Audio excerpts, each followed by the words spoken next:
Hello and welcome students in our 7th lecture of electrostatic. तो देखिए आज हम लोग और न्यूमेरिकल्स करने वाले हैं। ये न्यूमेरिकल सीरीज में चौथा लेक्चर है, ओवरऑल इलेक्ट्रोस्टैटिक का 7वां लेक्चर है। ठीक है, तो आज कुछ और टाइप्स के न्यूमेरिकल करना हम लोग सीखेंगे जो बहुत ही कॉमन न्यूमेरिकल्स हैं और कई बार एग्जाम्स में मल्टीपल टाइम पूछे जा चुके हैं। ठीक है, मैं उम्मीद करता हूँ कि आप सब लोग सुरक्षित होंगे, ठीक है, अच्छे होंगे, क्योंकि कोविड के कारण काफ़ी इस वक्त माहौल ऐसा रहा है जहां बाहर निकलना बिल्कुल भी सेफ नहीं रहा होगा। और उम्मीद करता हूं कि इस दौरान इन लेक्चर से आपको डेफिनेटली कुछ ना कुछ हेल्प जरूर मिली होगी। ठीक है, तो आप लोग कोशिश करिए कि इन लेक्चर्स को क्वांटिटी में देखें जिससे आपको ज़्यादा से ज़्यादा फायदा हो सके। ठीक है, तो चलिए आज का लेक्चर शुरू करते हैं। तो आज बेसिकली हम लोग डिस्कस करेंगे, जैसे हमने प्रिंसिपल ऑफ सुपरपोजिशन ट्रायंगल्स की प्रॉब्लम पे लगाया, ठीक है, और स्क्वायर की प्रॉब्लम पे लगाया। आज हम हेक्सागन लेंगे, हेक्सागन के वर्टिसेस पर चार्ज रखेंगे। तो जैसे पहला क्वेश्चन देखते हैं। अब देखो, अब मैं डायग्राम ठीक है बदल रहा हूं, मैं रेक्टेंगल नहीं ले रहा हूं, ट्रायंगल नहीं ले रहा हूं, एक रेगुलर हेक्सागन ले लिया मैंने एक। ठीक है, ये एक रेगुलर हेक्सागन है और इसके वर्टिसेस पर ये क्यू चार्ज रखा है, ये क्यू चार्ज रखा है, ये क्यू चार्ज रखा हुआ है। तो ये सभी वर्टिसेस पर क्यू चार्ज रखा हुआ है। ठीक है, अब यहां पर इसके सेंटर, जो हेक्सागन के सेंटर है, ठीक है, तो इस पॉइंट पर हमें इलेक्ट्रिक फील्ड बताना है। इस कॉम्बिनेशन के कारण जो ये चार्ज रखे हुए हैं, इस कॉम्बिनेशन के कारण इलेक्ट्रिक फील्ड बताना है। ठीक है, तो अब आप देखिए रेगुलर हेक्सागन है, तो ये साइड का लेंथ x है, ये साइड का x, ये x, ये x, 6 की 6 साइडें। ठीक है, आपकी ये क्या है, सब इक्वल लेंथ की है, राइट। और ये जो ट्रायंगल बन रहा है, यानी कि अगर मैं ठीक है, हर वर्टेक्स को जोड़ दूं सेंटर के साथ,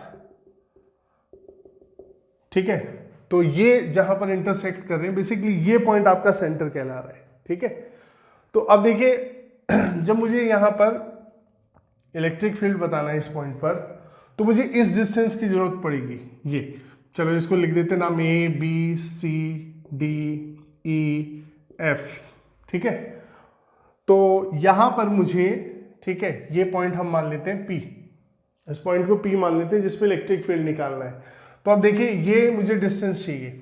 अब आप देख सकते हैं कि ये एंगल यहां पर 60 डिग्री होगा। क्यों?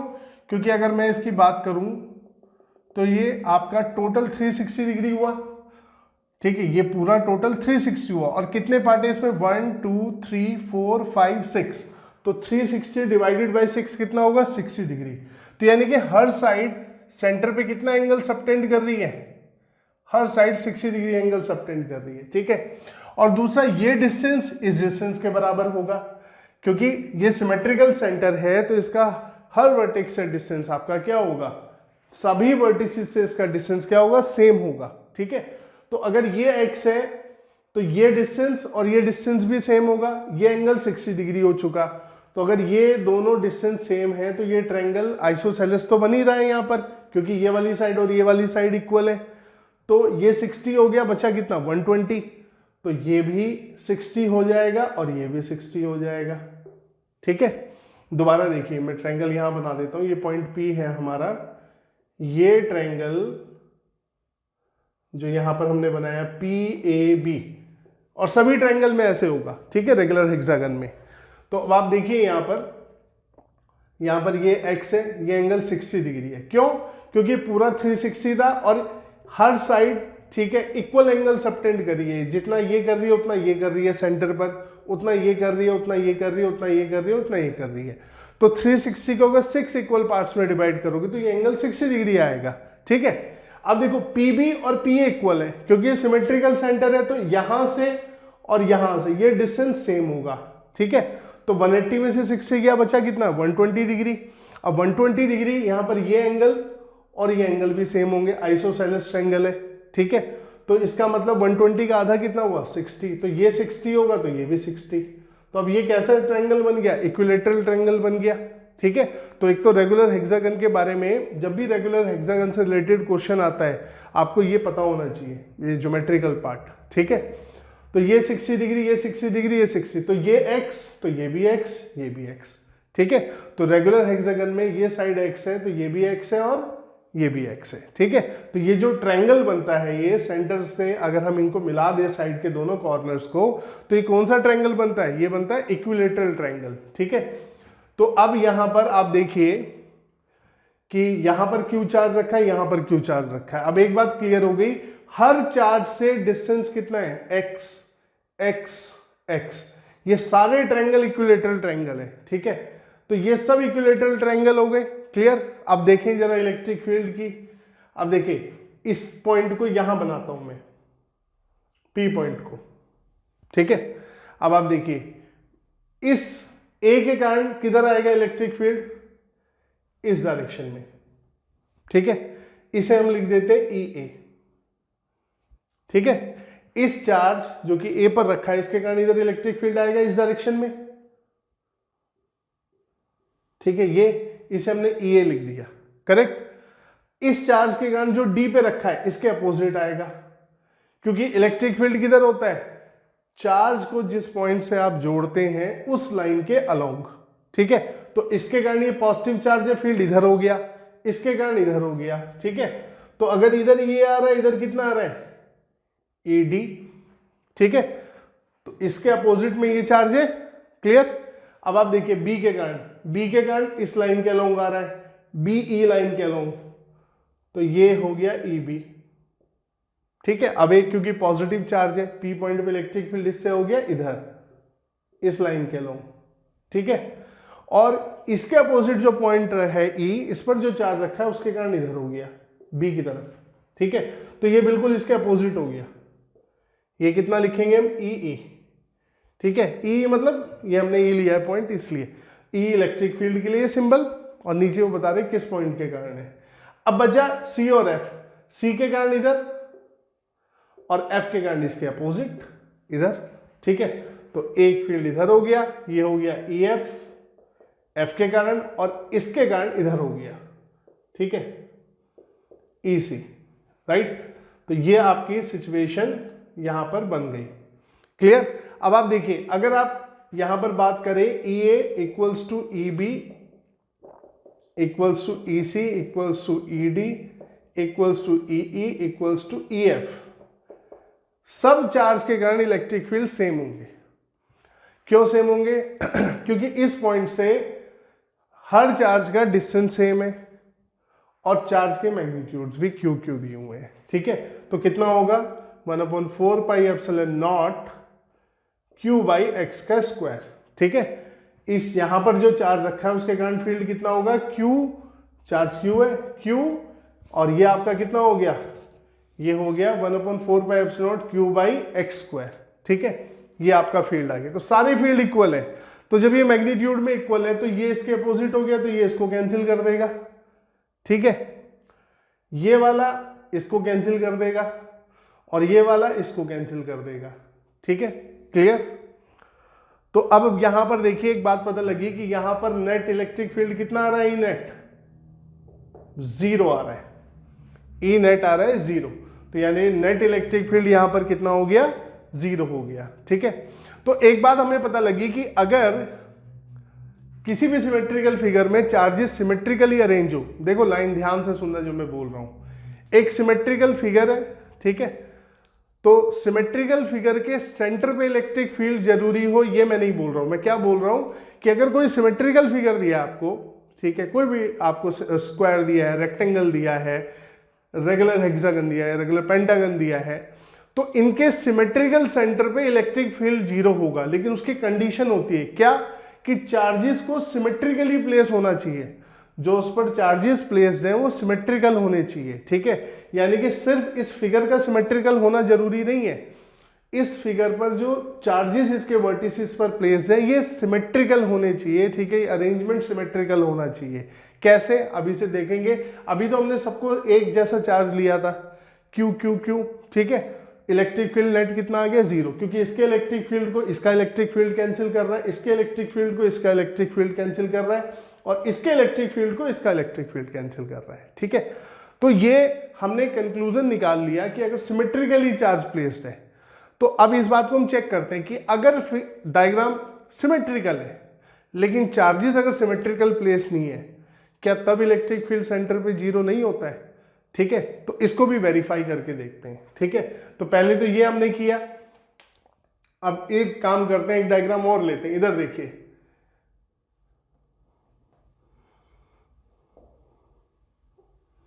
हमने यहां क्यू लिया, यहां क्यू लिया, यहां क्यू लिया, यहां माइनस क्यू ले लिया, यहां माइनस क्यू लिया, यहां माइनस क्यू लिया। तो देखो डायग्राम रेगुलर हेक्सागन है। ठीक है, ये रेगुलर हेक्सागन एक हमने शेप ली है और 3 पॉजिटिव 3 नेगेटिव चार्ज प्लेस कर दिए। ठीक है, करेक्ट। और ये डायग्राम सिमेट्रिकल है, लेकिन चार्जेस का अरेंजमेंट सिमेट्रिकल नहीं है। तो हम ये कह रहे हैं कि अगर चार्जेस का अरेंजमेंट यानी कि डायग्राम के सिमेट्रिकल होना तो जरूरी है, साथ में चार्जेस भी सिमेट्रिकली प्लेस होने चाहिए। ठीक है, तो इस बात को समझते हैं, इस बात का मतलब क्या है। देखो यहां पर अगर ये सारे पॉजिटिव चार्ज थे तो भी सेंटर पे इलेक्ट्रिक फील्ड जीरो हुआ। ठीक है, और अगर ये सब नेगेटिव होते चार्ज तो भी सेंटर पे इलेक्ट्रिक फील्ड जीरो होता। फर्क इतना आता कि अगर ये नेगेटिव होता है, इसका फील्ड अबे जाने की बजाय इधर आ जाता, तो इसका भी तो इधर आ जाता। बात तो वही होती है, कैंसिल कर देते। ठीक है, तो चाहे ये पॉजिटिव चार्ज हो सब पर या नेगेटिव हो, ये इलेक्ट्रिक फील्ड इस सिमेट्रिकल सेंटर पे जीरो आएगा। ठीक है, अब यहां पर सिमेट्रिकल चार्जेस सिमेट्रिकली प्लेस नहीं है, यहां पे 3 पॉजिटिव 3 नेगेटिव चार्ज है। अब इसके कारण फील्ड देखते हैं। देखिए इस पॉइंट पर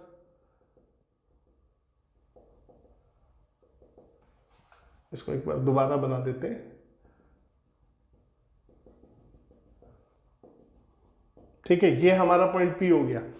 तो अब देखिए इस चार्ज के कारण फील्ड किधर होगा? इधर। ठीक है, हमें ये पता है कि इनके सबके इलेक्ट्रिक फील्ड के मैग्नीट्यूड यहां पर सेम होंगे, क्योंकि जितना साइड का डिस्टेंस होगा उतना ये होगा। तो ये सारे डिस्टेंसेस बराबर हैं, ये हम इसमें बता चुके हैं आपको। ठीक है, तो बस हम यहाँ पे केवल डायरेक्शन से काम चल जाएगा हमारा। देखो इस चार्ज के कारण फील्ड इधर आ रहा है। ठीक है, और कितना आएगा? इतना ही आएगा। अगर इसकी साइड लेंथ x है तो 1/4 pi epsilon q by x square ही आएगा। ठीक है, तो अब हम इसको मान लेते हैं e, ये पूरे फील्ड को हम e मान लेते हैं। ठीक है, तो इसके कारण आ गया e। ठीक है, और अब आप देखिए यहां पर इसके कारण किधर आएगा? इसके कारण भी इधर आएगा। कितना? e। ठीक है, अब ये दोनों ने एक दूसरे को कैंसिल नहीं किया। इस नेगेटिव चार्ज के कारण इधर, पॉजिटिव के कारण भी इस पॉइंट पे इधर, तो इस पॉइंट पे डायरेक्शन इस तरफ हो गई। 2 चार्ज के फील्ड खत्म। अब आई इनकी बारी। देखो इसके कारण इधर, क्योंकि नेगेटिव चार्ज है, टुवर्ड्स दिस जाएगा। ये पॉजिटिव है तो भी इधर, तो यहां पर भी E और E हो गया। ठीक है, एक ही इसके कारण और एक ही इसके कारण, ऐसे यहां पर एक ही इसके कारण और एक E इसके कारण। ठीक है, तो ये वाला ही इसके कारण है। अब आ जाओ इस पर। ठीक है, तो यहां पर देखो ये इसके कारण और इसके कारण भी इधर ही, क्योंकि ये नेगेटिव है तो towards the negative charge, positive है तो अवे फ्रॉम पॉजिटिव। तो ये देखो इधर इधर आ रहे हैं, ये जरा देखते हैं। एक आ रहा है इधर, कितना? 2e। ठीक है, ये आ रहा है इधर 2e, ये वाला। ठीक है, ये वाला हो गया, ये वाला हो गया। अब ये वाला इधर 2e, थोड़ा सा इधर बना देते हैं 2e। ठीक है, अब ये देखिए ये एंगल कितना है इनके बीच में? 60। ये कितना है? 60। तो ये 60, ये 60। करेक्ट। तो नेट इलेक्ट्रिक फील्ड इन 3 का वेक्टर सम आएगा। अब मैंने आपको एक बेसिक बताया था कि वेक्टर में कि अगर 2 वेक्टर इक्वल मैग्नीट्यूड के ए और बी 120 डिग्री पर हो, यानी कि magnitude of A equal to magnitude of B हो, और ये 120 डिग्री पर हो, तो मैंने क्या बताया था आपको? इनका रिजल्टेंट एंगुलर बाइसेक्टर होगा। ठीक है, और कितना होगा? अगर ये हमने a माना, a के बराबर होगा, यानी कि जो इनका मैग्नीट्यूड है वही रिजल्टेंट का होगा। क्यों? क्योंकि मैंने बताया था ये क्या लिखोगे आप इसे लिखते 2a cos 120/2। तो 120/2 कितना होता है? 60 डिग्री। cos 60 कितना होता है? 1/2। तो 1/2 से ये 2 कैंसिल हो जाएगा, इससे ये पूरा कैंसिल। cos 60 आएगा, cos 60 कितना होता है? 1/2। तो यहां 1/2 आएगा और 1/2 आएगा, तो ये 2 कैंसिल। तो ये कितना आ रहा है? Resultant a। ये याद रखिए हमेशा। ठीक है, अब देखो इसका और इसका, ये 120 डिग्री पे, ये 120 डिग्री पर है, तो इनका रिजल्टेंट 60 डिग्री पे आएगा और कितना आएगा 2e आएगा। ठीक है, तो इसका और इसका रिजल्टेंट 2e आएगा, तो यानी कि इस तरफ इसके अलोंग आएगा, क्योंकि ये भी 60 डिग्री पर है, तो इसका और इसका रिजल्टेंट 2e आ गया और ये ऑलरेडी इधर है। ठीक है, तो इस P पॉइंट पर दोनों इलेक्ट्रिक फील्ड इस डायरेक्शन में आ रहे हैं, तो दोनों का सम कितना हो गया इस P पॉइंट पर 4e। कितना हो गया 4e। तो देखो यहां सिमेट्रिकल सेंटर पे इलेक्ट्रिक फील्ड 0 नहीं हुआ। ये फिगर सिमेट्रिकल है, लेकिन जो चार्ज का अरेंजमेंट है वो सिमेट्रिकल नहीं है। तो जब भी आप लोग कोई भी कॉन्सेप्ट आप ध्यान रखते हैं तो उसको पूरा ध्यान रखिए। बच्चे कई बार मैंने देखा है कि वो कहते हैं अगर डायग्राम सिमेट्रिकल है और चार्जेस उस पर प्लेस है तो उसके सिमेट्रिकल सेंटर पे इलेक्ट्रिक फील्ड 0 होगा। ये अधूरा है। अगर आप कहें कि कोई सिमेट्रिकल एक डायग्राम दिया हमें, ठीक है, और चार्जेस भी सिमेट्रिकली अरेंज है, ठीक है, चार्जेस सिमेट्रिकली अरेंज है, तब उसके सिमेट्रिकल सेंटर पे इलेक्ट्रिक फील्ड हमेशा 0 होगा। ये बात, ये पूरा सेंटेंस है। ठीक है, तो आधा अधूरा ध्यान नहीं रखना है, राइट। अब देखिए एक ये हो गया, इसमें 3 ऊपर ले लिए प्लस, 3 माइनस ले लिए, चाहे आप इन्हें माइनस ले लो इन्हें प्लस ले लो, उससे कोई फर्क नहीं पड़ता है। अब एक और अरेंजमेंट हम देखते हैं।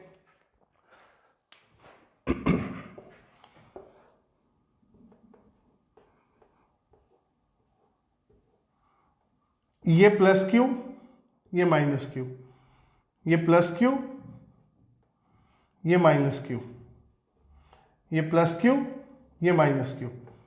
अब ये अरेंजमेंट कैसा कहलाएगा? डेफिनेटली सिमेट्रिकल कहलाएगा।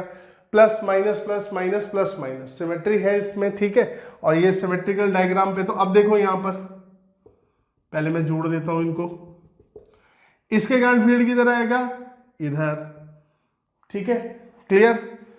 इसके कारण किधर आएगा? इधर, तो दोनों के कारण इधर आ गया, ठीक है, इस तरफ आ गया, इन दोनों के कारण किधर आएगा? इसके कारण इधर, इसके कारण भी इधर, ठीक है। दो electric field, same magnitude same है दोनों का। अब इसके कारण किधर आएगा?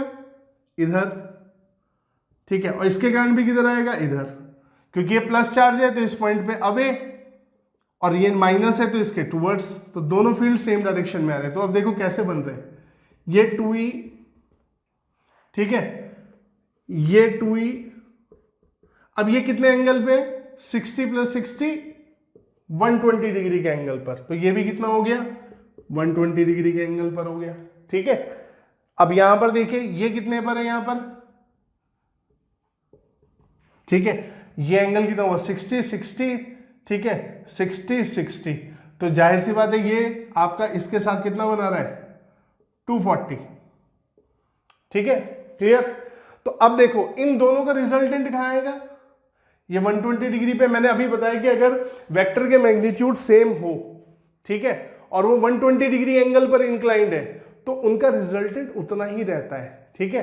तो इन दोनों का रिजल्टेंट इसके अलोंग आएगा ये, और कितना आएगा? 2e, इसका और इसका, ठीक है, दोनों का रिजल्टेंट आएगा इनके साथ 60 डिग्री एंगल पर और इस तरफ। तो ये इसके इक्वल एंड अपोजिट हो गया, तो ये इसको क्या करेगा?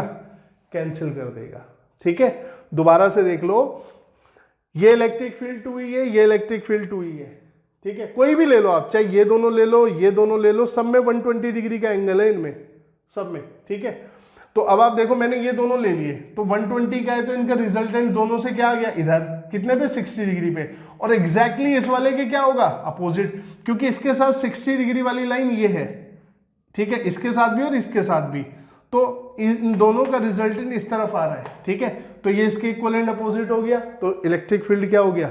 इस पॉइंट पर ये कैंसिल कर रहे हैं, तो ई पी पे इलेक्ट्रिक फील्ड कितना हो गया?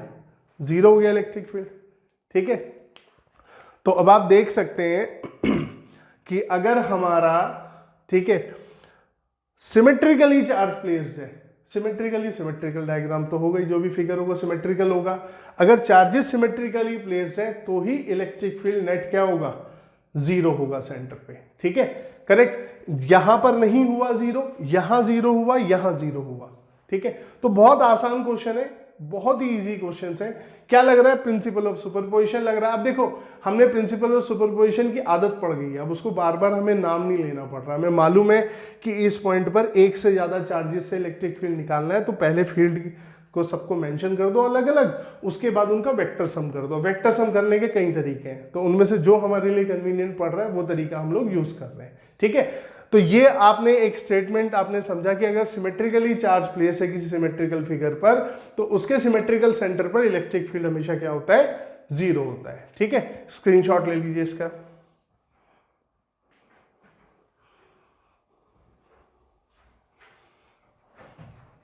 चलिए एक प्रॉब्लम करते हैं। ये एच.सी. वर्मा का एक सोल्ड एग्जाम्पल कराता हूँ, बहुत अच्छा एग्जाम्पल है, इसको समझने के लिए बड़ा आसान है ये, मतलब इसके बेस पर बहुत ही आसान लगेगा आपको।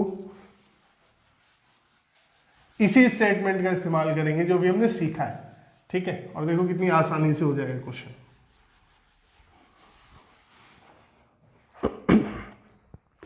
अब हमें क्या दिया हुआ? रेगुलर पेंटागन दिया है। ठीक है, मान लीजिए इस तरीके से एक पेंटागन दिया हुआ है, थोड़ा बड़ा बना देते हैं, इस तरीके से एक रेगुलर पेंटागन दिया हुआ है हमें, और इस पर यहां पर क्यू चार्ज है, यहां पर क्यू चार्ज है, यहां क्यू चार्ज है, यहां क्यू चार्ज है, और इसका ये सेंटर है जिससे ये वाला डिस्टेंस हमें डी दिया हुआ है। ठीक है, पेंटागन दिया, रेगुलर पेंटागन। ठीक है, 5 साइड्स। ठीक है, जो पॉलीगन है ये रेगुलर पेंटागन दिया है और इसमें 5 साइड्स है। तो अब मुझे क्या करना है? इसने क्या पूछा है कि इसके ये जो सेंटर है, सिमेट्रिकल सेंटर, इन 4 चार्जेस के कारण इस पर नेट इलेक्ट्रिक फील्ड बताना है। इन 4 चार्जेस के कारण इस पर नेट इलेक्ट्रिक फील्ड बताना है। अब आप सोचेंगे चलो मैं इसको ऐसे जोड़ देता हूं इस तरीके से, जैसा भी हमने किया था, यूं। ठीक है, यूं कर देता हूं, फिर ये एंगल देख लेता हूं। ठीक है, तो ये बहुत मुश्किल हो जाएगा आपके लिए, आप बहुत ये कॉम्प्लिकेटेड कर बैठेंगे, ऐसे सॉल्व नहीं होगा, बल्कि ये सॉल्व होगा उसी कॉन्सेप्ट से जो हमने सीखा है अभी। ठीक है, देखिए हमें ये पता है कि अगर चार्जेस सिमेट्रिकली प्लेस्ड हैं, ये हमें डी डिस्टेंस दिया हुआ है यहाँ से। ठीक है, जिस पर चार्ज नहीं रखा उस पॉइंट से डी डिस्टेंस दिया हुआ है। सोल्ड एग्जांपल है एच.सी. वर्मा का, आप देख सकते हैं, और एच.सी. वर्मा लगाया कीजिए, अच्छी किताब है। ठीक है, आपके बहुत अच्छे क्वेश्चंस हैं बेसिक प्रैक्टिस करने के लिए, राइट। मैं तो रिकमेंड करता ही हूँ बच्चों को। अब देखिए आप यहाँ पर इन 4 के कारण इस पॉइंट पे निकालना है फील्ड, तो हम लॉजिक ये यूज करेंगे कि अगर यहां पर क्यू चार्ज प्लेस होता, अगर यहां पर क्यू चार्ज प्लेस होता तो ये चार्ज अरेंजमेंट क्या होता? सिमेट्रिकल होता। ये चार्ज अरेंजमेंट क्या होता? सिमेट्रिकल होता। और यहां पे नेट इलेक्ट्रिक फील्ड क्या होता? 0। ठीक है, अगर किसी सिमेट्रिकल फिगर में चार्जेस सिमेट्रिकली प्लेस्ड हैं तो उसके सिमेट्रिकल सेंटर पे इलेक्ट्रिक फील्ड 0 होता है। कोई दो राय? ठीक है, करेक्ट। तो हमने ये चार्ज अपनी तरफ से रखा है यहां पर। अब हम ये देखते हैं इस चार्ज के कारण इस पॉइंट पे फील्ड किधर आ रहा है। देखो स्ट्रेट लाइन से जोड़ो, पॉजिटिव चार्ज है अवे। ठीक है, इसे हम ए मान लेते हैं पॉइंट को। तो ई ए कितना आ रहा है हमारा? देखो ई हमारा आ रहा है 1/4πε0। चार्ज कितना रखा है? सेम ही रखना था हमें। ठीक है, क्यों? क्वेश्चन में हमें 4 चार्ज दिए थे, 5वां हमने रखा, और रखने के बाद क्या होगा हम वो बता रहे हैं कि अगर इसको यहां पे रखा तो यहां पर नेट इलेक्ट्रिक फील्ड 0 होगा। तो मैं अभी सिंगल इस चार्ज के कारण फील्ड निकालता हूं 1/4πε0 ये डिस्टेंस डी दिया हुआ है। ठीक है, क्लियर। अब आप देखिए ये इलेक्ट्रिक फील्ड ए के कारण है, तो अगर इस पॉइंट पे नेट इलेक्ट्रिक फील्ड हम ये कह रहे हैं 0, अगर ये 5वां चार्ज भी यहां रखा हुआ है 0 होगा। तो इसका मतलब अब ये 0 कब हो सकता है? जब इसको कोई कैंसिल करे इधर। तो ये जो अब चारों के चारों चार्ज इलेक्ट्रिक फील्ड यहां पर देंगे इस पॉइंट पर, उनका जो वेक्टर सम करके जो डायरेक्शन आनी चाहिए इसके अपोजिट आनी चाहिए, ये लिख दिया E ड्यू टू 4। ठीक है, इन 4 चार्जेस के कारण इलेक्ट्रिक फील्ड यहां पे किधर आना चाहिए? इधर आना चाहिए, वरना इसको कैंसिल कौन करेगा? ठीक है, तो इन चारों का नेट इलेक्ट्रिक फील्ड क्या होना चाहिए? इसके अपोजिट होना चाहिए और मैग्नीट्यूड में इक्वल होना चाहिए, तभी इस पॉइंट पर इलेक्ट्रिक फील्ड 0 होगा। ठीक है, अब बात को समझिए, मुझे 4 ही चार्ज दिए थे, 5वां मैंने रख दिया। मैंने कहा अगर यहाँ 5वां चार्ज रखा होता तो इस पॉइंट पे नेट इलेक्ट्रिक फील्ड 0 होता। ठीक है, अब मुझे ये डिस्टेंस भी दिया हुआ है, इन दोनों के बीच का सेपरेशन कुछ कारण से दिया हुआ है ये, और वो कारण ये है कि आप इस पॉइंट पर इस चार्ज के कारण फील्ड निकाल लीजिए, ये आ गया। अब इस पॉइंट पर अगर इलेक्ट्रिक फील्ड 0 करना है तो इसको कोई कैंसिल करे, तो कौन कर सकता है कैंसिल? इन चारों के कारण इधर आना चाहिए फील्ड। ठीक है, तभी ये एक दूसरे को परफेक्टली कैंसिल करेंगे और इस पॉइंट पर इलेक्ट्रिक फील्ड क्या हो जाएगा? 0 हो जाएगा। तो इसका मतलब ये हुआ कि इस पॉइंट पर इन 4 के कारण फील्ड इस डायरेक्शन में आ रहा है। ठीक है, ड्यू टू 4। जो बाकी 4 हैं इनके कारण फील्ड इतना ही आ रहा है मैग्नीट्यूड में जितना ई का मैग्नीट्यूड है, इस चार्ज के कारण जो इलेक्ट्रिक फील्ड होता है। ठीक है, बट डायरेक्शन क्या होगी? E ड्यू टू 4 की 4 ड्यू टू 4 का मतलब बाकी 4 के कारण 1/4 pi epsilon not Q by D square. ठीक है, और अलोंग किस तरफ? P से A की तरफ, ये P पॉइंट है और ये A है, इस तरफ इन 4 के कारण। करेक्ट, तो अब आप ये हटा दीजिए, चार्ज हटा देते हैं इसको। तो इसका मतलब इन 4 के कारण किधर आएगा फील्ड? इस तरफ आएगा। ठीक है, और इसको कौन कैंसिल करेगा? अगर यहां पर चार्ज रखा होता तो वो करता, लेकिन यहां एक्चुअल में कोई चार्ज नहीं है। तो ये हमने उस कॉन्सेप्ट को यहां इस्तेमाल किया कि हमें पता है कि सिमेट्रिकल सेंटर पे इलेक्ट्रिक फील्ड 0 हो जाएगा अगर चार्जेस सिमेट्रिकली प्लेस्ड हो। तो यहां सिमेट्रिकली प्लेस ही नहीं थे, एक चार्ज गायब था। मैंने एक चार्ज रख दिया अपनी तरफ से, मैंने कहा यहां रखा, तो मैंने कहा इसके कारण फील्ड इधर आ रहा है, तो जब मैं यहां चार्ज रखूंगा Q, तो अभी इस पॉइंट पे फील्ड 0 होना चाहिए। तो अगर इसके कारण इधर आ रहा है तो इन 4 के कारण इधर आना चाहिए, वरना इसे कैंसिल कौन करेगा? और ऐसा नहीं हो सकता कि इसमें से किसी 2 का या 3 का कैंसिल कर देगा फील्ड को। यहाँ नेट इलेक्ट्रिक फील्ड 0 होने के लिए इन 4 का मैंडेटरी इधर आना चाहिए, और किसके इक्वल आना चाहिए? इसके इक्वल आना चाहिए। तो ये इसलिए अपोजिट डायरेक्शन में आएगा। ठीक है, तो इसका मतलब मैग्नीट्यूड इसके इक्वली, तो वो हमने निकाल लिया 1/4 pi epsilon Q by D square. ठीक है, और डायरेक्शन इसके जस्ट अपोजिट। तो ये था A से P की तरफ, तो इन 4 के कारण किधर आएगा? P से A की तरफ। ठीक है, तो ये अच्छा क्वेश्चन है, काफी इजी है बहुत, राइट। ठीक है, बहुत ही आसान है समझने में भी करने में भी, लेकिन वही बात है कि अगर आपने कॉन्सेप्ट ठीक से सीखा हो तो फिर सेकेंड्स का क्वेश्चन नहीं है। तो ये अच्छी प्रॉब्लम है, इसलिए मैंने आपको कराई कि आप ध्यान रखिए कि जो भी रिजल्ट आप समझ रहे हैं उस रिजल्ट को यूज कैसे करना है। ठीक है ना, चलिए आप स्क्रीनशॉट ले लीजिए, फिर एक और क्वेश्चन बनाते हैं।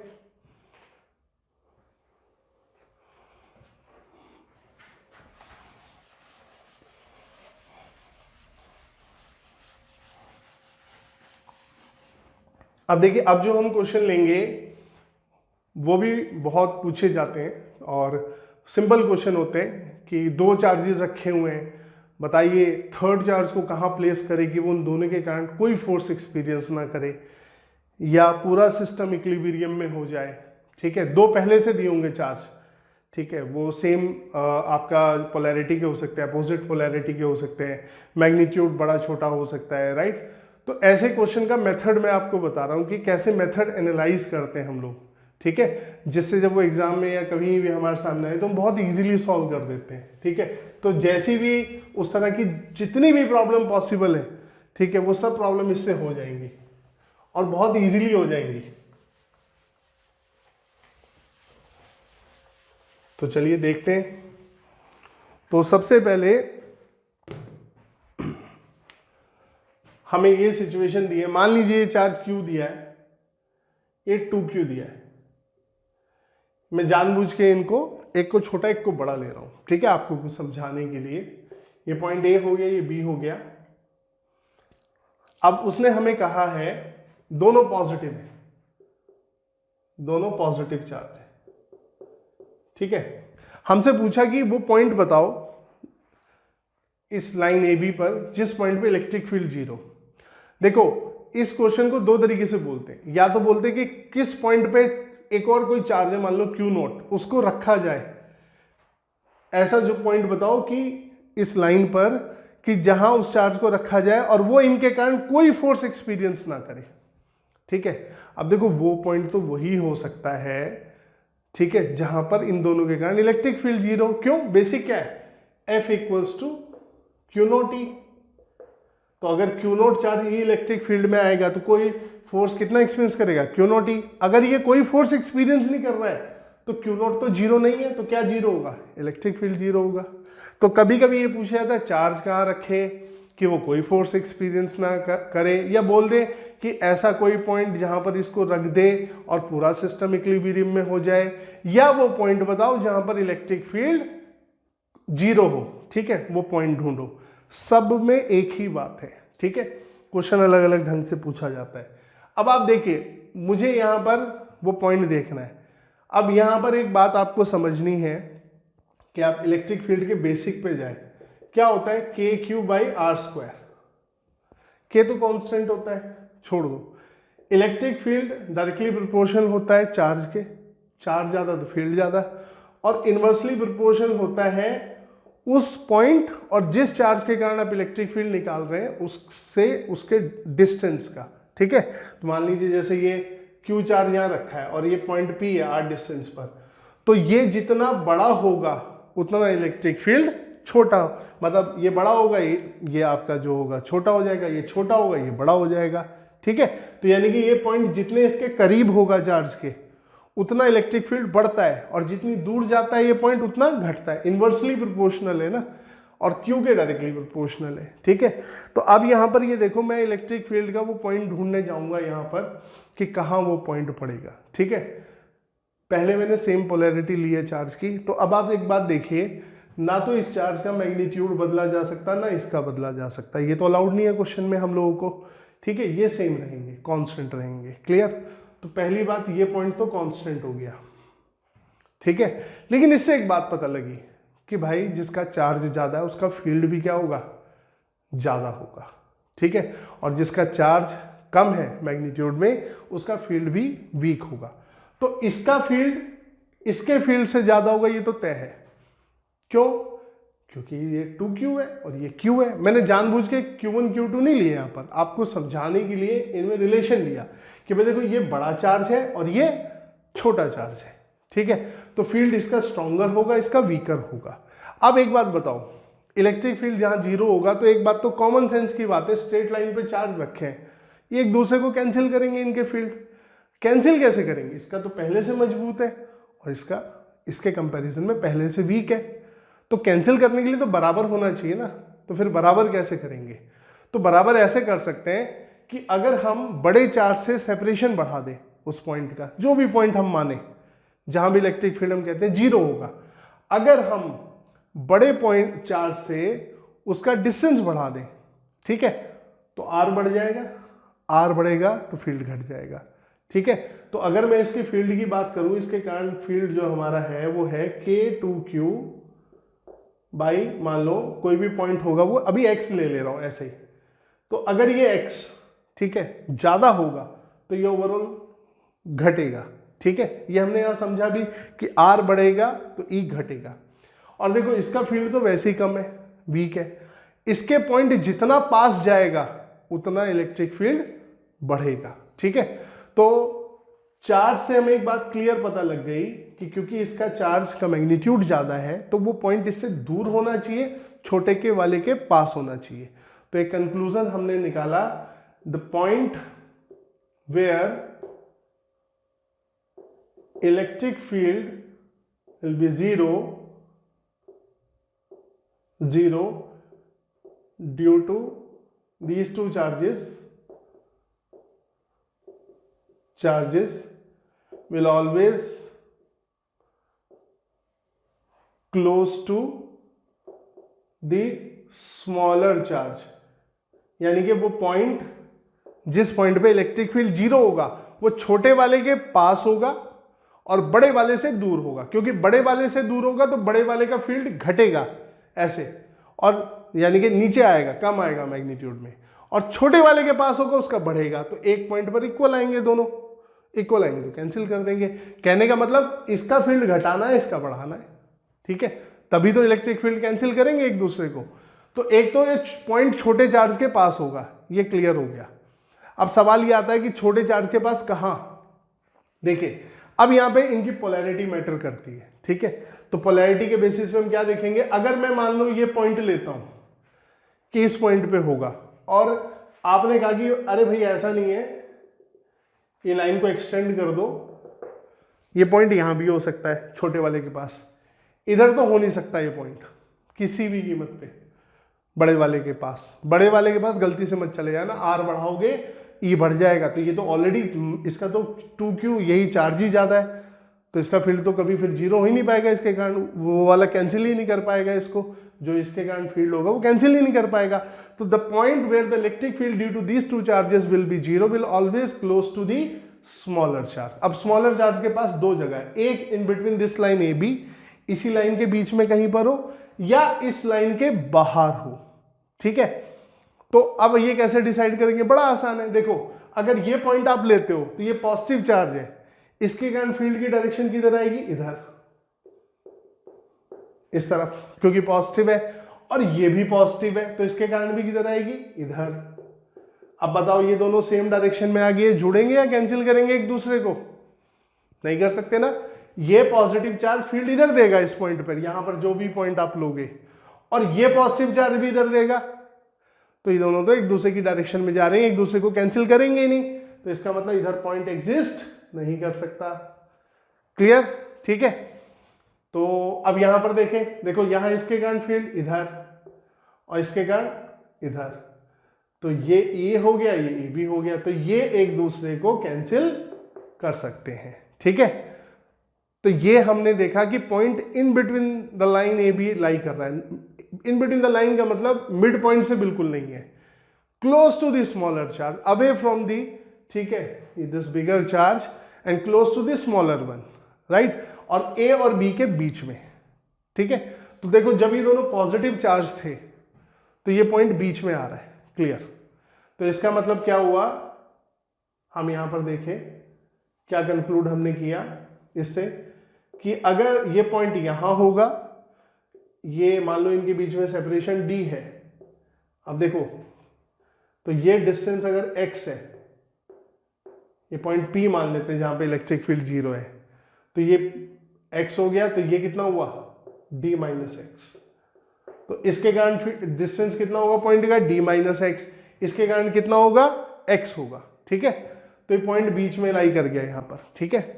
अब आता है कि अगर ये दोनों नेगेटिव चार्ज होते तो नेगेटिव होते तो क्या होता, चलो देखते हैं अब यहां पर, अब तो बहुत आसान हो जाएगा, ठीक है। अगर ये नेगेटिव होते, भाई ये तो आपको क्लियर पता लग गया कि हमेशा पॉइंट छोटे वाले के पास होगा, तो देखो अगर ये नेगेटिव होते, यहां पर मैं लेता पॉइंट, तो इसके कारण फील्ड आता इधर क्योंकि नेगेटिव चार्ज है, और इसके कारण भी किधर आता इधर, तो दोनों सेम डायरेक्शन में हो जाते, दोनों किस में आते सेम। अगर मैं लाइन के बाहर, इस लाइन के बाहर लेता, तो देखो इस पॉइंट पर, ये मान लो ये पॉइंट है, तो इस पॉइंट पर इसके कारण इधर आता और इसके कारण भी इधर आता, तो ये काटेंगे जुड़ेंगे आपस में, तो नहीं हो सकता ना। तो इसका मतलब अगर दोनों नेगेटिव है तो भी यहां पर पॉइंट होगा in between the line A B, A और बी के बीच में कहीं पर, और वो भी कहां, कहीं पर पता है क्लियर, छोटे वाले के पास बड़े वाले से दूर, ठीक है।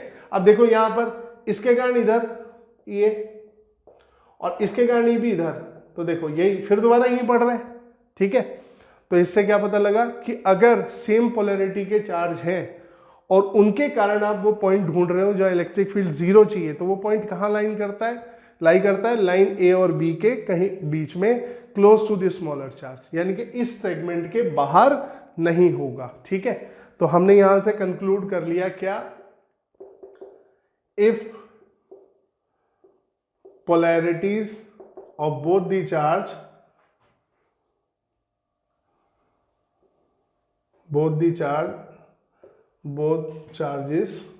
both charges are same, then point where E equals to 0 will always lie between line A B, ठीक है, ठीक है। और यहां पे भी लिख देते हैं क्लोज टू स्मॉलर चार्ज, ठीक है, अगर if polarities of both charges are same, then point where electric field 0 will always lie between the line AB close to the smaller charge. तो हमेशा इधर लाई करेगा। तो यानी कि ये सेपरेशन अगर x है, ये पॉइंट यहां तक है, तो ये होगा d माइनस एक्स। ठीक है, ये ध्यान रखिएगा। अब आप जब भी इस तरह का क्वेश्चन आता है, पहले देखिए चार्जेस की पोलैरिटी क्या है।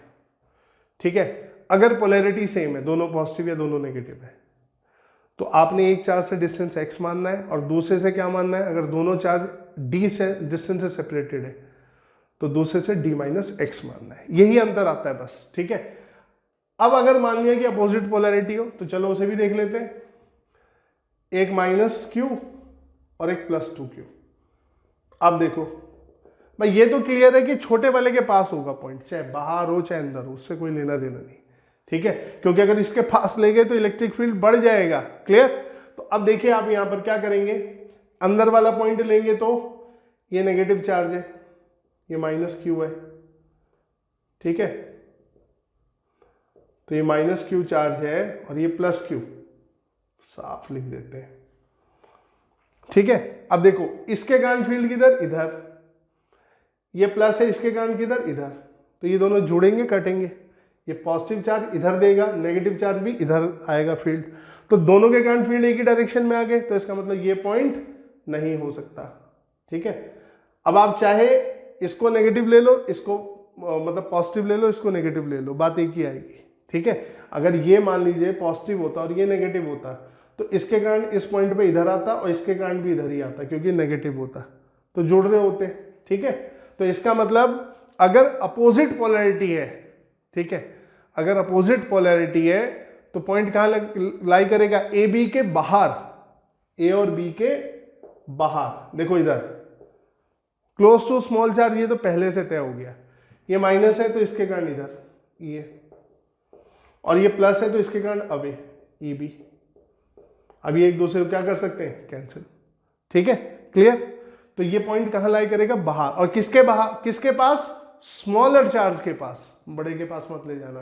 तो अब आप देखो, अगर ये माइनस क्यू और ये प्लस 2q है तो ये पॉइंट यहां लाई करेगा। तो अगर ये पॉइंट P यहां पर है और ये डिस्टेंस x है और ये D है इन दोनों के बीच में, तो अब सेपरेशन क्या हो जाएगा, इस पॉइंट का इससे, इस चार्ज से बड़े वाले से D प्लस एक्स, यहां क्या आया था D माइनस एक्स, यहां आएगा D प्लस एक्स। तो क्वेश्चन में आप इतना लंबा नहीं करेंगे, आपने एक मेथड को एनालाइज करके बना लिया अपने दिमाग में। मैं बता रहा हूं कि कैसे हम लोग मेथड अपने आप भी डेवलप कर सकते हैं। जरूरी नहीं हम हर जगह सॉल्यूशन टपाएं, ऐसा कोई जरूरी नहीं है। आप खुद से ऑब्जर्व करके मेथड बना सकते हैं, समझ सकते हैं सिचुएशन को, और फिर वो आपके दिमाग में रहेगी। ठीक है ना, उसके बेस कोई प्रॉब्लम आई आपको दिक्कत नहीं होगी। तो if polarities of both charges are same then the point lie, ठीक है, between the line A B, but otherwise ठीक है, यानी कि इफ पोलैरिटीज अपोजिट, अगर पोलैरिटी अपोजिट होगी तो पॉइंट कहां लाई करेगा, बाहर लाई करेगा। Otherwise point lies outside line A B and always close to the smaller charge. हमेशा किसके पास, स्मॉलर चार्ज के पास। ठीक है, स्मॉलर चार्ज के पास लाई करेगा। तो ये हमने कंक्लूड कर लिया, एक मेथड हमने बना लिया कि अगर हमें पूछा गया है कि इलेक्ट्रिक फील्ड दो चार्जेस के कारण स्ट्रेट लाइन पे किस पॉइंट पर जीरो होगा, तो हम सबसे पहले पोलैरिटी देखेंगे। ठीक है, पोलैरिटी से हमें पता लग जाएगा पॉइंट लाइन ए बी के कहीं बीच में लाई करेगा या बाहर लाई करेगा। ठीक है, और अगर पोलैरिटी ठीक है सेम है तो बीच में ले लेंगे पॉइंट, यानी कि x और d माइनस एक्स लेंगे सेपरेशन उस पॉइंट से। और अगर पोलैरिटी अपोजिट है तो x और आपका d प्लस एक्स लेंगे। ठीक है, ये आपने ध्यान रखना है। चलिए क्वेश्चन बनाते हैं इस पर एक।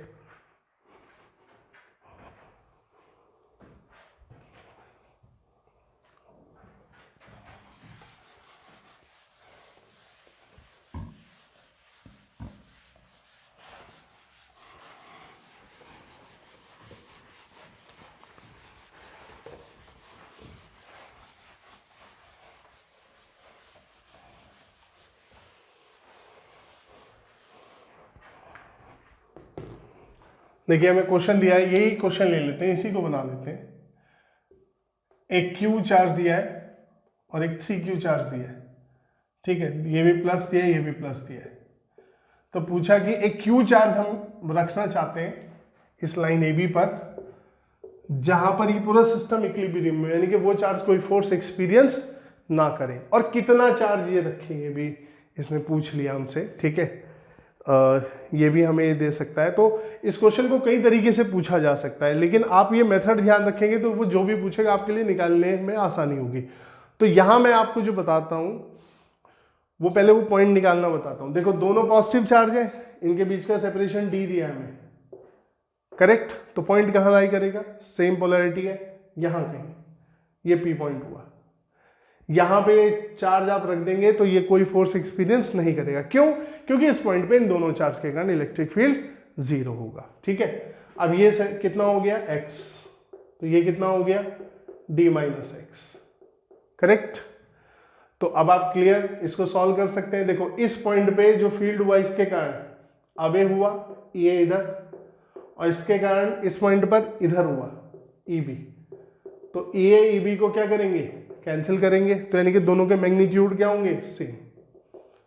ये क्योंकि अभी हम क्या निकालना चाह रहे हैं, सिर्फ और सिर्फ ये x कितना होगा ये निकालना चाह रहे हैं। तो चलिए सॉल्व कर देते। ये कितना हो गया, k 1/4 pi epsilon not q, और इसका सेपरेशन इस पॉइंट से x का स्क्वायर।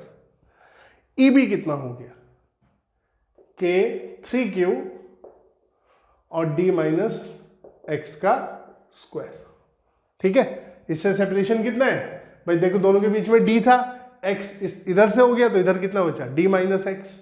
तो अब आप कैंसिल कर दीजिए, ये कैंसिल हो गए, तो ये कितना बचा 3x स्क्वायर क्रॉस मल्टीप्लीकेशन, और इसको खोल दीजिए D square plus x square minus 2dx, ठीक है। ये खुल गया आपका। अब यहां पर आप क्वाड्रेटिक इक्वेशन सॉल्व करेंगे, यहां बच्चे अंडर रूट लेके लग जाते हैं, ये सब बेवकूफ़ी नहीं करेंगे आप बिल्कुल भी, ठीक है। क्योंकि बच्चे कुछ जगह ऐसी कैलकुलेशन में एरर करते हैं, देखिए you are not allowed to do that, बिल्कुल भी नहीं। आप 10th क्लास पास है, आप गलती कैसे कर सकते हैं। सिंपल क्वाड्रेटिक सॉल्व करनी है। ये 2x स्क्वायर हो गया, ये प्लस 2dx हो गया, minus d square equals to 0, ठीक है। इधर प्लस हो गया, ये 2x स्क्वायर हो गया, इसको सॉल्व कर दीजिए, कितना हो जाएगा आपका x equals to Shridharacharya method minus b, तो b कितना है 2d plus minus under root, ठीक है, इसका स्क्वायर b का 4d square minus 4a, a कितना है एक्स स्क्वायर का कोएफिशिएंट 2, c कितना है माइनस d स्क्वायर, तो minus d square divided by 2a, a कितना है फिर आ जाता है 2, तो ये कितना हो गया x equals to minus 2d plus minus under root 4d square, और ये कितना हो गया प्लस 8d स्क्वायर, ठीक है। तो कितना आ जाएगा 12d स्क्वायर, 4 2 जा 8, 8 एंड 4 12, तो ये आ गया आपका, और ये नीचे 4, ठीक है। इसे अब आप देखिए, इसे आप ये मत लिखिएगा, माइनस छोड़ दीजिए, ये आपका आ गया 2d, और ये कितना हो जाएगा आपका प्लस माइनस 2d, ये माइनस 2d, इसको सॉल्व कर रहा हूं मैं माइनस लेके, ये 2d अंदर कितना बचा 3, ठीक है, 2 2 जा 4, 4 3 जा 12, तो ये बचा और डिवाइडेड बाय 4, ठीक है। ये प्लस हो जाएगा, माइनस कॉमन ले लिया ना दोनों से मैंने, राइट। तो ये तो नहीं हो सकता, क्योंकि ये तो आपका क्या होगा, आप यहां पर ही देख लो, ठीक है। इसको मैं निकाल के बता देता हूं, आप यहां पर देखिए, ये हो गया 2d कॉमन, तो नीचे बचा 2d/2, अंदर बचा 1 प्लस रूट 3, तो 1 प्लस रूट 3 कितना होगा भाई 2, ये 1.732 होता है, तो 2.732 2 से डिवाइड करोगे तो कितना आएगा, 2.73 को 2 से डिवाइड करोगे तो 1 से बड़ा नंबर आएगा, तो 1 से बड़े नंबर से अगर d को मल्टीप्लाई करोगे तो क्या होगा, x d से भी बड़ा आएगा, और x d से बड़ा कैसे हो सकता है, तो इसलिए ये पार्ट आप छोड़ दोगे माइनस वाला, ठीक है। सिर्फ आप क्या लोगे x इक्वल्स टू कितना माइनस 2d प्लस यहां पर ये 2d बाहर √3/4, ये ठीक है। तो ये आ जाएगा x इक्वल्स टू, देखिए कितना, ये हो गया d और √3 - 1/2।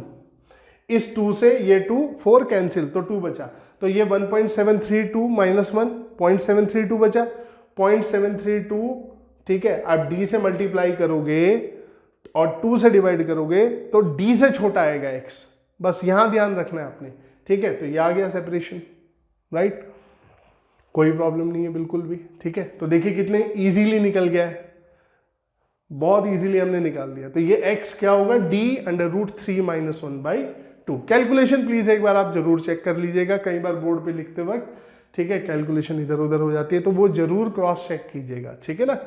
और अब देखिए यहाँ पर ये तो ये डिस्टेंस निकालना हुआ, कभी कभी ये चार्ज पूछ लेता है कि 3 चार्ज रखे हुए इतने उस पे और ये इक्विलिब्रियम में है, ठीक है, तो चार्ज का मैग्नीट्यूड भी पूछ लेता है। तो कुछ नहीं करना है, आपने क्या करना है, सिंपल, पहले आप कोई भी एक चार्ज ले लेना। अगर आपको मान लीजिए ये 3 चार्ज दिए हैं, मैं आपको एक वो बता रहा हूं, ये इक्विलिब्रियम में सब, और आपसे इस Q के बारे में पूछा है, Q बताओ ये कितना होगा, ठीक है, सेपरेशंस दिए हुए हैं आपको, राइट। ये बाहर रखा हो अंदर रखा हो इससे कोई फर्क नहीं पड़ता, तरीका मैं आपको बता रहा हूं, जो गलती आपने नहीं करनी है। क्योंकि बच्चे क्या करते हैं, इस पर इसके कारण फोर्स निकाल देते हैं, इसके कारण निकाल देते हैं, ऐसे देखो, आप खुद ही देखो, इसको मैं R1 ले लेता हूं, इसको R2, ऐसे जस्ट समझाने के लिए। तो ये लिख दिया और इसको इक्वेट कर देते हैं इससे, KQ 2Q और R2²। अब ये कैंसिल हो जाता है, ठीक है। अब ये Q भी कैंसिल हो गया। अब वो सोचते हैं कि Q कैसे निकाले, ये तो R1 R2 में आ गया। तो ये मूर्खता नहीं करनी, ये कैलकुलेशन वो होता है, आप जो हम ये कहते हैं कि बच्चा ध्यान नहीं देता है यहाँ पर। आपने सिंपल या तो इस चार्ज को लो या इसको लो, किसी एक को, क्योंकि सब इक्विलिब्रियम का मतलब है सब पे फोर्स 0 है। इक्विलिब्रियम का मतलब ये नहीं हुआ है कि यहाँ पर सिर्फ ये फोर्स एक्सपीरियंस नहीं कर रहा है, इक्विलिब्रियम का मतलब है ये भी नहीं कर रहा है कोई फोर्स, ये भी नहीं कर रहा है और ये भी नहीं कर रहा है, यानी कि सब एक दूसरे के कारण कोई फोर्स एक्सपीरियंस नहीं कर रहे हैं, ठीक है। क्यों? क्योंकि वो एक दूसरे को कैंसिल कर दे रहे हैं, फोर्स तो लग रहे हैं पर वो कैंसिल कर दे रहे हैं, अपोजिट डायरेक्शंस में आ रहे हैं। तो आप कोई भी एक चार्ज ले लो, जैसे हमने इसे लिया, तो आप क्या लिखोगे अगर ये नहीं लिखते तो? आप लिखते KQ कैपिटल Q/R1², ठीक है। इसके कारण इस पर फोर्स, पोलैरिटी जो भी होती, मैंने पोलैरिटी वगैरह नहीं ली, मैं जस्ट एक समझा रहा हूं आपको, ये कैलकुलेशन एरर बच्चे करते हैं। फिर इसके कारण इस पर कितना फोर्स होता है, KQ × 2Q/R1 + R2², करेक्ट। अब देखो Q तो कटता, K भी कटता, पर इधर कैपिटल Q बचता, इधर स्मॉल q बचता, क्योंकि इस Q की वैल्यू इन दोनों की टर्म्स में ही आती, Q की, स्मॉल q की टर्म्स में, कैपिटल Q की। अब सॉल्व हो जाएगा आपका इजीली, कोई प्रॉब्लम नहीं होगी। तो जब चार्ज वो पूछे कितना चार्ज रखे कि पूरा सिस्टम इक्विलिब्रियम में हो स्ट्रेट लाइन पर, ये ध्यान रखना, इसी कॉन्सेप्ट से है ये भी, करेक्ट। तो आप क्या करेंगे, आप उस चार्ज को नहीं लेंगे जिसको आपने निकालना है, आप उस जो गिवन है उनमें से कोई भी एक चार्ज ले लो और उस पर नेट फोर्स 0 कर दो। तो ये इस पर नेट फोर्स 2 ही चार्ज से तो आएंगे, एक इसके कारण और एक इसके कारण, इनको लिखो, दोनों फोर्स को इक्वेट कर दो, आंसर आ जाएगा आपका, ठीक है। तो इस तरह के न्यूमेरिकल आप जो है बहुत इजीली सॉल्व कर सकते हैं। ये पहले तो बहुत पूछे जाते थे, ठीक है, लेकिन वो ये कि हमारा मकसद है अपने कॉन्सेप्ट को अलग अलग जगह लगा के देखना, ठीक है। तो चलिए इस लेक्चर में हमने इनको डिस्कस किया। नेक्स्ट लेक्चर में हम लोग चार्ज बॉडीज हमें दिए हों, उनके कारण इलेक्ट्रिक फील्ड निकालना सीखेंगे। जैसे रिंग दियो, यूनिफॉर्मली चार्ज रिंग, ठीक है, तो उनके कारण इलेक्ट्रिक फील्ड कैसे निकालते हैं, तो उस पर हम नेक्स्ट आपका जो है लेक्चर में डिस्कस करेंगे। तो आप लेक्चर्स कॉन्टिन्यूटी से देखिए, जितना कॉन्टिन्यूटी से देखेंगे आपको धीरे धीरे न्यूमेरिकल्स में प्रॉब्लम होनी कम होती जाएगी। बीच में ब्रेक कर करके देखोगे कि मुझे तो ये आता है और मैं ये देख लूँ। देखिए सबका सिखाने का तरीका अलग अलग होता है, मेरा अपना अलग तरीका है। तो आप अगर कम से कम मुझसे सीखना चाहते हैं तो मेरे सारे लेक्चर्स कॉन्टिन्यूटी में देखिए, थोड़ी देर के लिए अगर आपको आता भी है तो रिवाइज हो जाएगा, राइट। तो कम से कम कोई चांस नहीं रहेगा कि कहीं आपसे कोई चूक हो जाए, ठीक है। तो चलिए मिलते हैं नेक्स्ट क्लास में।